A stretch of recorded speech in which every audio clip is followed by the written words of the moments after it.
12h44, olha só essa. Depois de 30 horas sem energia, cerca de 10 mil aves morreram em Ipameri. O prejuízo está estimado em cerca de R$150 mil.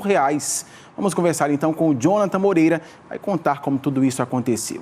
É com você, Jonathan.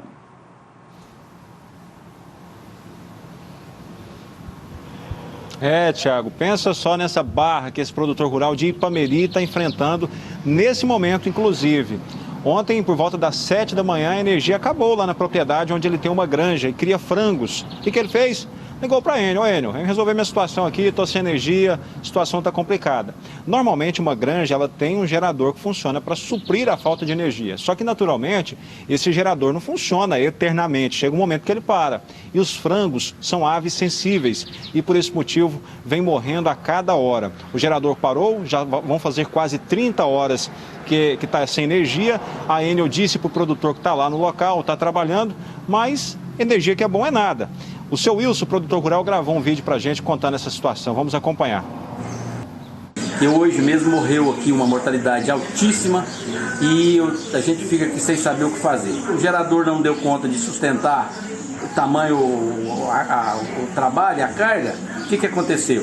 Ficou a parte da noite sem assistência da energia, sem a Enel, pelo menos responder. É uma falta de respeito tão grande que ela devia responder, falar, não vai dar para arrumar, não vai mais ter energia para você, ela tinha que fazer qualquer coisa nesse sentido.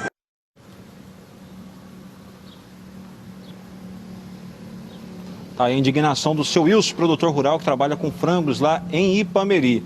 Como ele disse aí, um prejuízo altíssimo. 10 mil aves já morreram de ontem para hoje. São quase 30 horas sem energia elétrica. Um prejuízo que chega aí a R$150 mil.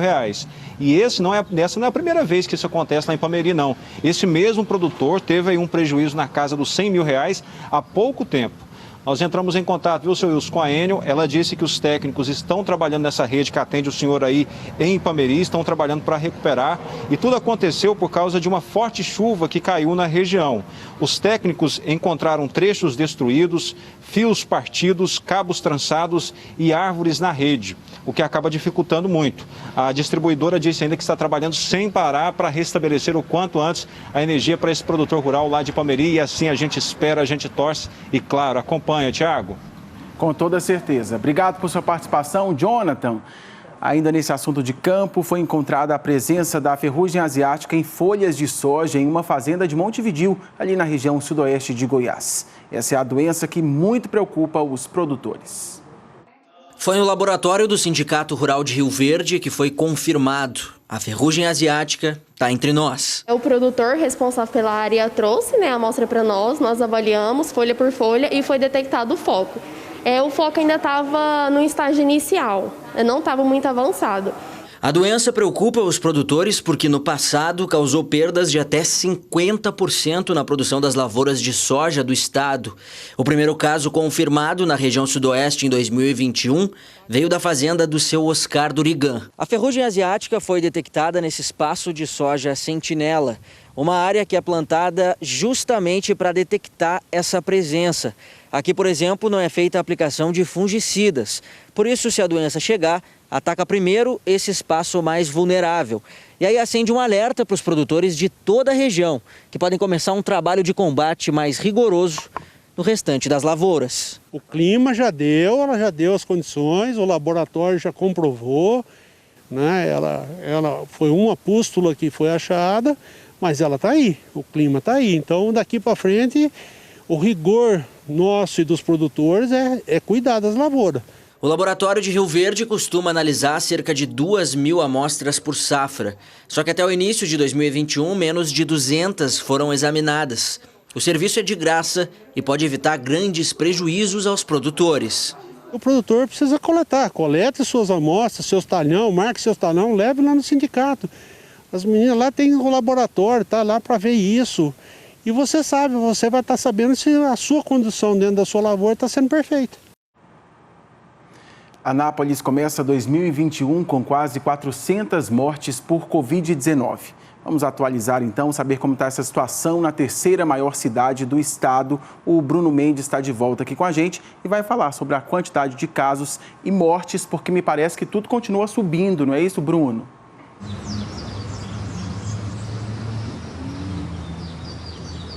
Isso mesmo, Tiago. Os números continuam subindo, claro, numa velocidade muito menor do que a gente conferiu lá nos meses de julho e agosto. Em agosto, por exemplo, foram registradas 116 mortes só no mês de agosto e mais de 5.000 casos, também dentro de um mês apenas. Agora, no mês de dezembro, o mês que acabou de ser fechado, foram contabilizadas 17 mortes e mais de 1.200 casos. Significa que a doença está em uma velocidade menor, mas continua por aí. Os casos vão aumentando e, infelizmente, o número de mortes também. Aqui em Anápolis, desde o início da pandemia, já foram confirmados 18.393 casos da Covid-19.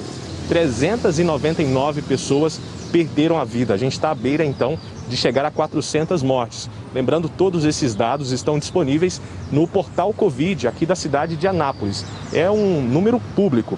Mais de 700 pessoas, segundo esse portal, aqui na cidade estão em isolamento e 38 pessoas estão internadas em hospitais. Nas últimas 24 horas foram registrados 72 novos casos e 3 novas mortes. Essas mortes confirmadas são de um homem de 37 anos que morreu no sábado passado e de 2 mulheres, uma de 78 e outra de 91 anos, que morreram no domingo passado. Importante um dado também que esse portal traz para a gente, Tiago, a média de idade. A média de idade das pessoas que estão se infectando na cidade hoje está em torno dos 40 anos. E a média das pessoas que estão morrendo por conta da doença está em torno de 70 anos. Significa que os mais jovens estão se infectando, mas são os mais velhos que, infelizmente, ficam em estado mais graves e muitas das vezes acabam morrendo. Agora, falando para finalizar sobre a ocupação dos leitos aqui na cidade, segundo o portal Covid da cidade de Anápolis, os leitos de enfermaria estão 22% ocupados e é de 12% o nível de ocupação dos leitos de UTI. Sempre vale aquela dica, né, Tiago? É importante continuar se cuidando. A pandemia ainda não passou, não é isso, Bruno? Obrigado por sua participação. Um acidente grave aconteceu agora há pouco na BR-364, no povoado Estrela d'Alva, a 40 quilômetros de Jataí. Um homem de aproximadamente 60 anos morreu. Ele estava sozinho no carro que bateu de frente com um caminhão. O caminhão estava carregado com areia. Não há informações sobre o estado de saúde do motorista do caminhão. E uma idosa desapareceu no último domingo na região do Rio do Peixe, a 30 quilômetros de Niquelândia. Segundo os parentes, um grupo onde a idosa estava saiu para passear bem perto da fazenda de Romilda de Fátima Santa, de 72 anos. Só que na hora do grupo retornar do passeio, a Romilda pegou um caminho diferente e desapareceu. Uma equipe do Corpo de Bombeiros está no local com cães farejadores à procura da dona Romilda. A gente segue também acompanhando esse caso. Agora a gente mostra a missão de vida de uma professora de inglês. Depois de se formar em letras, ela decidiu compartilhar esse conhecimento com adolescentes que não têm acesso à língua inglesa. Hoje, ela coordena um projeto e dá mais de 80 aulas de graça, na verdade, dá aula de graça a mais de 80 estudantes. Desde pequena, a Daiane teve incentivo da mãe para aprender inglês em um cursinho particular, o que abriu portas na vida pessoal e profissional. Ela conta que cresceu com essa ideia na cabeça. Inglês é fundamental, mas inacessível para a maioria da população. Quando eu me formei em letras pela UFG, eu me senti no dever de usar o conhecimento que eu adquiri, durante a minha vida acadêmica em benefício um pouco da minha comunidade. Foi assim que ela fundou o Free English, projeto que ensina inglês de graça a estudantes de escolas públicas ou com bolsa integral na rede privada. As aulas elas são dinâmicas, sempre há um exemplo diferenciado, sempre há um jeito novo de diálogo com a gente. E isso é muito bom, a gente se sente muito atraído. O projeto conta com professoras incríveis e super didáticas, que elas trazem dinâmica para a sala, elas trazem engajamento e estão ali 100% sem cobrar nada. A única coisa que eles cobram da gente é nossa dedicação e nosso empenho. Uma pesquisa realizada pela organização internacional British Council mostra que 5% dos brasileiros realmente falam inglês e apenas 1% é fluente. A Daiane quis tentar mudar um pouco dessa realidade, que para ela pode ser explicada pela desvalorização dos professores, a precarização do ensino básico e o alto custo dos cursos privados de inglês. A professora conseguiu patrocínio através de um edital de uma ONG internacional e as aulas presenciais começaram em janeiro de 2020 no residencial Vale dos Sonhos, em Goiânia. Mas aí veio a pandemia. Nós tivemos que adaptar nossas atividades para o modo remoto e acabou que isso foi muito positivo, porque nós conseguimos alcançar mais alunos e expandimos o projeto para 3 estados brasileiros. Hoje, são 80 alunos que assistem aulas de inglês ao vivo pelo computador ou celular, ministradas pela Daiane e outros 5 professores. A ideia é manter parte presencial, parte online, mesmo depois da pandemia. Quem quiser participar esse ano tem 60 vagas abertas. Professores e monitores que tenham interesse em participar voluntariamente do projeto também são muito bem-vindos. A Daiane garante que vale muito a pena. É muito gratificante, porque eu já recebi mensagens, por exemplo, de aluno falando assim: professora, consegui atender um gringo que veio aqui na lanchonete do meu pai. Consegui entender uma letra de uma música.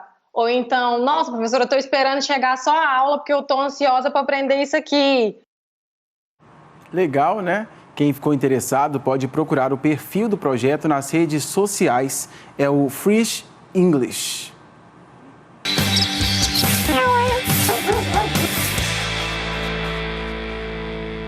Acho meu pet. A Júlia está desaparecida desde o sábado passado. Ela foi vista pela última vez por volta das 7 da noite na Avenida Divino Pai Eterno, no bairro Vila Góis, em Anápolis. Se você tiver qualquer informação sobre a Júlia, entre em contato com a família no 62 99159 5950. Olha, Rio Verde é a 4ª maior cidade do estado. Destaque no agronegócio, o município enfrenta também muitos desafios. O prefeito de lá foi reeleito e tomou posse no último dia 1º. E o que será que a população espera para esses próximos 4 anos? Vamos ver. Nas ruas, o que o povo quer é... Veramos boas coisas, né? Crer em Deus, que primeiramente a vacina, né? Com essa epidemia aí, né? Acabando o sossego da gente. Eu espero do prefeito assim, né, que ele cumpra com as promessas feitas na campanha, né, porque ele tinha falado na campanha que ele ia melhorar a saúde, né, que ele ia correr atrás também da imunização das pessoas, né, no Rio Verdense aqui, contra a Covid, né. O principal desafio que o prefeito reeleito terá que enfrentar pela frente, com certeza, é com o combate à pandemia. É muito grande a expectativa da população quanto à chegada da vacina aqui na cidade. Numa entrevista durante a cerimônia de posse, Paulo do Vale falou sobre a espera pela vacina. Vejo com muita esperança 2021, com a chegada da vacina e o controle de uma forma efetiva do Covid-19. Deus nos protegendo e a ciência trazendo conhecimento e o desenvolvimento de armas poderosas para acabar com esse inimigo invisível. O prefeito falou também sobre o planejamento para os próximos 4 anos, como o Hospital Materno Infantil e a plataforma multimodal, que é um terminal interligado com a Ferrovia Norte-Sul para melhorar o escoamento de grãos da região.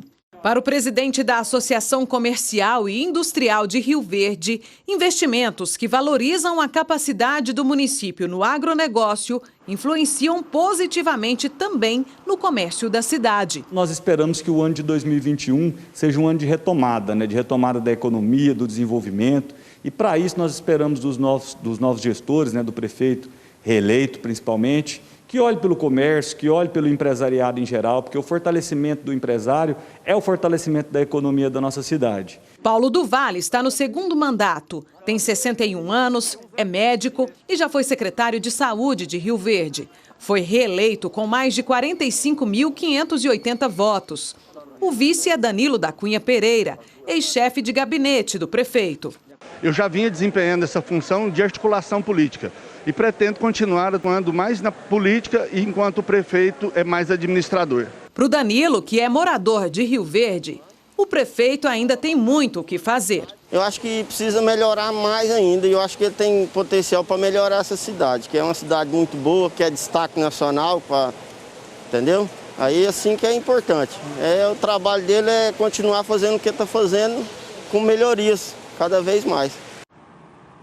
Aí o Jornal Anhanguera vai terminando por aqui, tem a musiquinha. Eu quero só mandar um abraço bem rapidinho ao Alfredo e para a Terezinha, estão completando 53 anos de casado. Estamos indo embora com imagens da Praça Raimundo de Araújo Melo, em Lusiânia. Na sequência, a Carla chega com o Globo Esporte. Tchau, pessoal!